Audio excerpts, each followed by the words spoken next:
As the killing and suffering of Palestinians is overshadowed by the wider war in the Middle East, actor Brian Cox tells us why he's campaigning for Palestine. It was what was happening to the children. And it was the horrifying thing that all these children that were being murdered needlessly. And I just thought the Israelis have really got out of hand on this. The way the Israelis have behaved towards Palestine is just unforgivable. And we talked to Saja Kilani, the lead actress in the Oscar-nominated film The Voice of Hind Rajab. Palestinians have been portrayed in such limited, dehumanizing ways, and film, especially with The Voice of Hind Rajab, it allows us to exist in our fullness, with our joy, with our humor, with our grief. Hello and welcome to the program. I'm Rida Fakhri. It's easy for the world to forget about the suffering of Palestinians as it gets edged out of the news. But The Voice of Hind Rajab, a docudrama directed by Kauthar bin Haniya, is a permanent reminder of Israel's ongoing genocide. It's based on the final hours of Hind Rajab, a 6-year-old girl trapped in a car in Gaza, surrounded by the bodies of several family members killed by Israeli tank fire. She was eventually killed as well. An investigation found 335 bullets had been fired into the vehicle. The Oscar-nominated film draws on the real audio of Hind's emergency call as she pleads for help. مش سامع اسمك، احكي لي، أنا اسمي عم عمر وأنتِ؟ On the other end of the line are volunteers from the Palestinian Red Crescent trying to get an ambulance to her. When it's finally dispatched, Israeli forces open fire, killing the paramedics. In the film, the emergency worker who stayed on the line with Hind is portrayed by Saja Kilani. She's a Canadian-Jordanian actress of Palestinian heritage, and she joins us now. Saja Kilani, The Voice of Hind Rajab is deeply moving. What was it like for you as an actress with Palestinian roots to have been part of a film like this? It was truly an honor. I mean, I'm originally Palestinian, but I was born and raised in between Jordan and Canada. So I've never been to Palestine, but this project didn't feel separate from me. It felt like an extension of something I've always carried. Being Palestinian isn't something I step into for a role. It's the way I understand grief and resilience. So this film was something I will always carry with honor and pride on a deeper level as well. How did it affect you beyond acting? What did it teach you about your heritage, about the suffering of the Palestinian people that you didn't know? This film kind of deepened my connection to where I'm from, to my parents, to my voice as an actor, as an artist, and really like when you carry voices like Hind Rajab and you tell the truth and you release it in an artistic format and you see the response and the connection that it had led to, it just was a reminder of where I should be putting my voice. To what extent has your own personal background shaped the way you approach storytelling, issues of justice? So I love spoken word poetry. My background in acting came actually from theater and live performances, and that stemmed into poetry. And then through that, I developed this kind of connection with honesty and just being real. And that's kind of what I carried throughout filming on set. And I really wanted to honor it more so than just represent it because especially the film is done from the perspective of the Red Crescent, which their voice often gets overlooked. Their story gets lost in the news. And so I was really passionate about bringing their voice to light. And as you say, you portrayed the role of a Palestinian Red Crescent volunteer who stayed with Hind Rajab on the phone until her last moments. How did you carry that emotional weight? I mean, sitting in that space was the most difficult part, but also, wanting to do more and knowing you can't, and also knowing the outcome. But at the time, Rena, who I portrayed in the film, didn't know the outcome. So that's what kept me going. It's holding on to the hope that they had at the time when they were on the phone with her. And you only heard the voice of Hind Rajab as you were beginning to film the actual scenes. What effect did that have on you? You know, that was the brilliant choice of the director, Kawthar bin Hania, and she gave us the option if we wanted to hear it beforehand, but we all agreed it was the right thing to do. You know, it was a genuine reaction to her voice, what you saw on screen. We did minimal takes. What we every single day was a new day of hearing another part of her voice. And even though we knew what she says because it's written in the script, hearing it is completely different. And it's also this constant reminder of the power of one voice. How challenging was it for you to do justice, not just to Hind, but to her mom, who you met before the filming? I mean, there are always challenges when telling Palestinian stories. You know, a lot of sometimes discomfort from spaces that aren't used to hearing us. But with this particular one, because it's told by us and, you know, the full cast and even the extras on set were Palestinian, there was this kind of unity on set. And we were all there purely to witness and continue this honor because we felt so connected to this film. Even after, you know, meeting Rena, who are portrayed, and Hind's mother, they introduced me to this new level of strength that I didn't even know existed in humans. You know, even after all the hardships and everything they've been through, they showed up with a smile and they're hilarious and they're so real and funny. And it just shows you how qualities of just being human gets lost in the headlines. And I really wanted to honor that beauty and it's the simple format of just being normal and human and yet having every reason not to smile, and then they still do. So it's the least we can do. What the film revealed, what it exposed, was how difficult the system makes it for paramedics to get to injured Palestinians in time. Was that something you even knew before you began filming? Some of the details, intricate details in the film I wasn't aware of, partially because a lot of it is also hidden from you.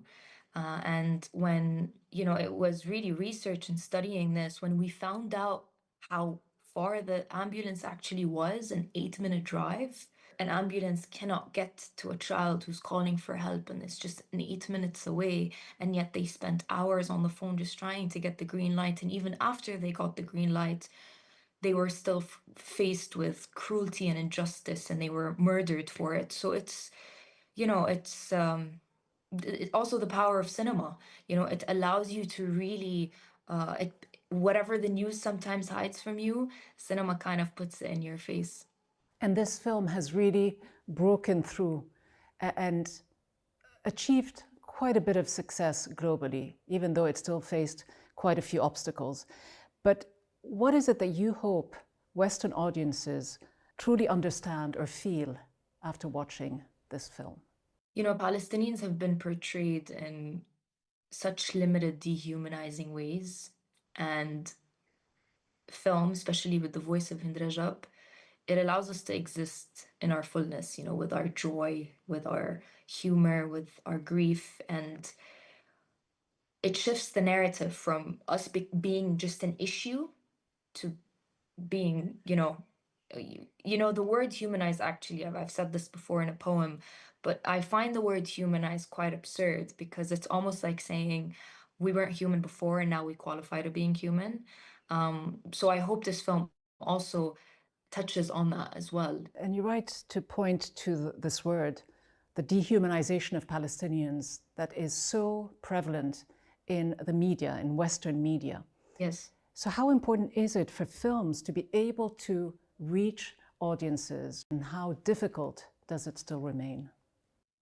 It's, in my opinion, the most important thing we need right now because there's a lack of humanity, and what connects us all together is knowing how similar we all are to each other. allowing people to feel. And, Kawthar bin Hania has said this. She said, with this film, she just really wanted people to feel and be witnesses to what happened, because that's what's missing in the news. Now we're so numb to hearing about everything that's been going on, not just in Gaza or the West Bank, in Lebanon, and in Syria, and everywhere in the world.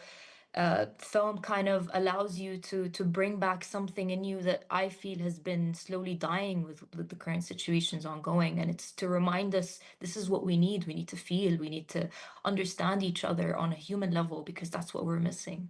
How important is it for not just you, but your peers in Hollywood, in the movie industry, to use their voice to speak up for the injustices that Palestinians face? And are you seeing enough support around you? I just thought of immediately when you said that, Javier Bardem at the Oscars, when he was actually presenting our category. And first thing he said is no to war and free Palestine. And I think when you have a platform, when you have some sort of community that is not just willing to hear you, but they're excited to see what you have to say, you have this responsibility to use it for what really matters. And I think no matter what I do in life, I'm always going to want to be part of that side of the world. But are you surprised that there is still a climate of fear, that very few people dare to do what Javier Bardem did at the Oscars and speak up? I'm not surprised, unfortunately, because we still live in a world where saying free and then space a country is deemed something political. Even the word political is something I find funny, because it's almost like saying something is truthful. But that's a different conversation. I think once the industry sort of understands the power that it has. Like, for example, the Voice of Hind Rajab, which I believe was the biggest win, just introduced the Justice for Hind Rajab Act, which is a bill calling for accountability. Tell us a little bit more about the act and why it is important. So the Justice for Hind Rajab Act was introduced by the impact team behind the film with the US senators, and it basically calls for accountability for those responsible for her killing. We're waiting for it to be passed, but it calls for an investigation. It demands justice, but also recognition. I believe this is something beyond cinema's power, but that's actually what ends up happening when you approach cinema with truth and honesty. And I hope that, people start to tap into that business more, because it's maybe not the word business, but tap into that side of the truthful part of industry that can have real impact. And how important is it for you to have influential allies within your industry? Because there was a group of quite influential executive producers. Yes, like Brad Pitt and Joaquin Phoenix and Rooney Mara, and even Spike Lee joined at the very end of it too. But they all joined, by the way, because they had seen the final cut of the film before it was released, and they just really wanted to be part of it. And it shows you also how, when you create something like the Voice of Hind Rajab, it kind of allows people to really see it with an open heart. And if they resonate, they want to be part of it. Even the audience, every single person that I've met at Q&As has come to me and said, what can I do? How can I contribute? And that alone is a big, big win. And just finally, Saja, for you, what is the key takeaway, the key message that you would like the world to know? I would love people to watch it first with an open heart. And if it touches anything, if they resonate in any way, shape, or form, to spread the word. That the work for this film actually didn't finish when we finished filming it. It started when the film came out, because we were all so passionate about the message behind it. And I can't tell people what to think or how to feel, but if they do feel a certain way, I would love for them to tell as many people as possible, because we've seen with the act what film can do, and hopefully it passes, and hopefully it brings back humanity that I just mentioned that I felt is missing, because truly, as cliche as that sounds, it's really what we need right now. Saja Kilani, so good to speak to you. Thank you so much. Thank you, Rida. Thank you for having me. Thank you. UNICEF has described what we're seeing in Gaza as a war on children. But of course, it has also been a war on entire communities and Palestinian culture.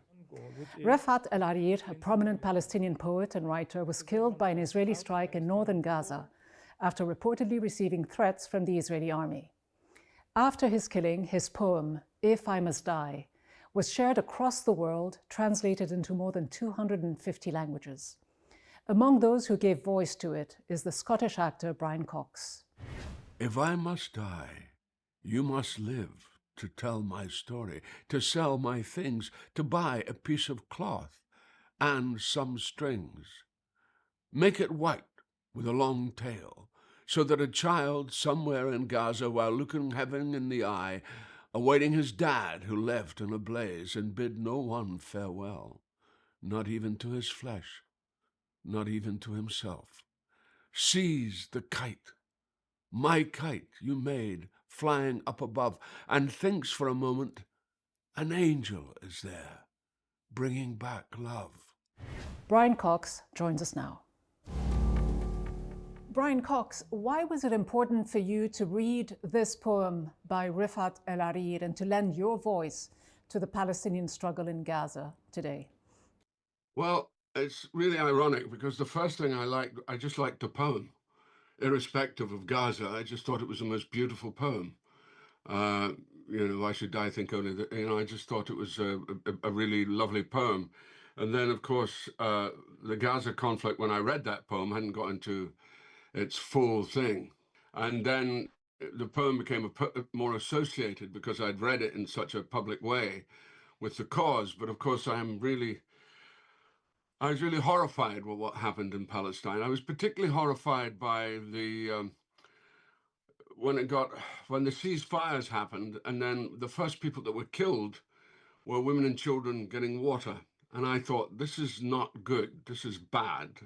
There's a sort of kind of genocidal influence at work. Whether it's a genocide or not, I don't know, but there was a certain genocidal influence I felt was at work. And it slightly depressed me. And then I realized, because I kind of watched so much what was going on, not that I'm in any way a supporter of Hamas.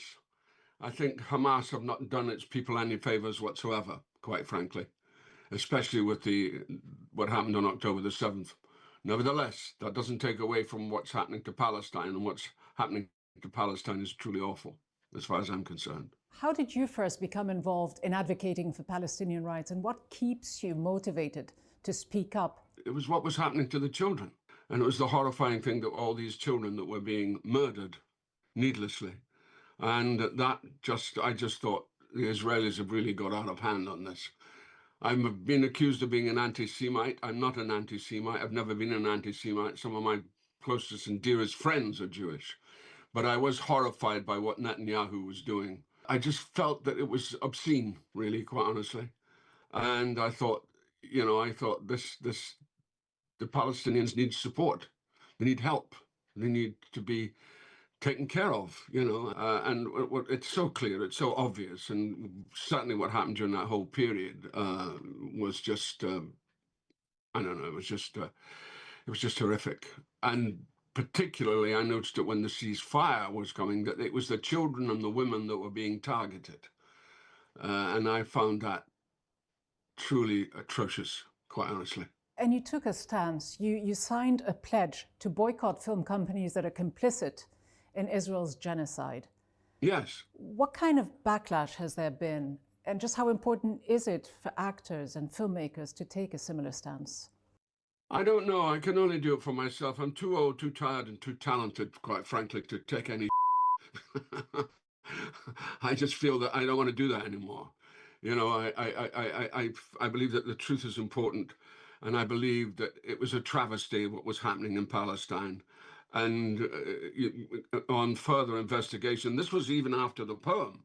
I just thought this is and then I'm very glad subsequently, I'm extremely glad I read that poem, because that poem means a lot. And of course, the poor poet was also murdered, which is, again, a horrible tragedy.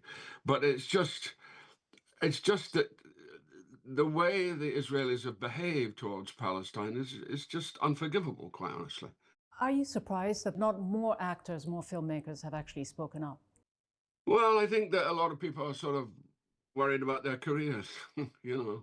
But I do feel that there are a lot of actors who actually are very much in support of what's happening in Palestine and the Palestinian cause. It's not even a cause, it's just a right to be alive, and it's a right to.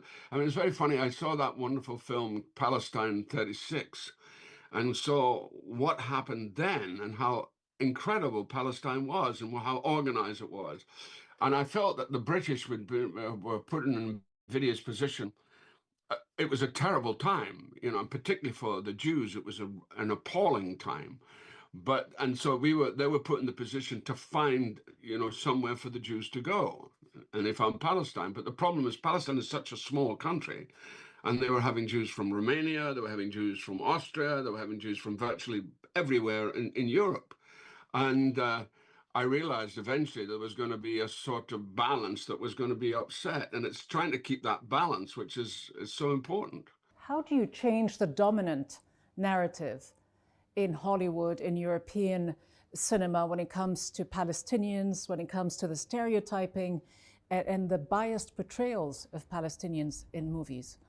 Well, I don't see it that way, quite honestly. I think a lot of my colleagues very much support what's going on in Palestine and were horrified by what was happening, absolutely horrified by it. So I don't agree with the idea that it's all about, you know, American actors or Hollywood actors who are absolutely not in favor of Palestine, because I know it's not true. It's very much the opposite case. Would you agree, though, that the stories depicting Palestinians tend to reduce them to either villains or victims? Yes, yes, I do agree with that. From my own point of view, I do agree. And so with what needs to change in the narrative, and how can it change? That's a big question. I think the narrative, I just think that one has to keep the awareness of what's going on. But the problem is now, with what's happened in Iran, it's being very upstaged, the Palestinian conflict. It's going to take a big back seat, which I think is a great shame. But it's in Netanyahu's interest that it does take a back seat. So it's a very convenient thing what's happened in Iran, as far as he's concerned, that it kills too many horrible ducks with one stone. And I seriously question that. The thing that didn't help and hasn't helped was, of course, the horror of October the 7th. That has not helped at all. That's not actually to do with the Palestinian people. It's to do with Hamas and what the decision that they made. And it was an appalling thing to have done, appalling. But the overreaction by the Israelis is equally appalling and has become really dreadful when you look at how many children have been killed subsequently in Palestine. And one of these children was a 6-year-old, Hind Rajab. How important are films like The Voice of Hind Rajab? How important is it to have these genuine, authentic voices from the region telling their own stories? It's so important. It's how is there going to be any unity between regions if that doesn't happen? We had this thing with Wim Wenders, which I thought was truly atrocious at Berlin, when he said films aren't political. I mean, what nonsense! I mean, everything is political. Everything is political. Any kind of expression about the situation, whatever situation we are in, I mean, in terms of our way of living, who we are, what we mean, what we're doing, is political. And for Wenders to make such a ridiculous statement, that's just shocking, quite honestly. You know, and a lot of his films have been quite political, whether he likes it or not. You know, they are. You say everything's political, yet there are those who criticize actors like you for speaking out on sensitive political issues. They say actors should simply stick to acting. How do you respond to them? That's my response to that. Absolute. You know, there comes a point where you look at the world. You can, you know, quite a lot of the time when I was a young actor, I did ignore the world. You know, I was so busy plowing my own furrow that I wasn't really interested in anything else going on. But as I've got older, I look at the horrifying state of the world, and a world that, you know, has not got better. It's got considerably worse. And now it's as bad as it ever was. You know, and I think it's really tragic. We're living in very, very tragic times, and we have to show some kind of moral responsibility for what's going on. It's no good. And I've got a lot of my colleagues who do feel that. Some are very nervous about expressing it. I'm not. I don't care. All I care about is what's happening to those children. It's the children and the women. That's what I care about. Brian Cox, thank you so much for joining us. You're welcome. At a time when speaking up for Palestinian rights and calling attention to Israel's crimes can carry real professional consequences, works like The Voice of Hind Rajab and poems like If I Must Die are crucial. They stand as a refusal to let Palestinian identity be erased by fear, political pressure, or the threat of retribution. That's all from Irida Fakhri and the entire team. Thanks for watching.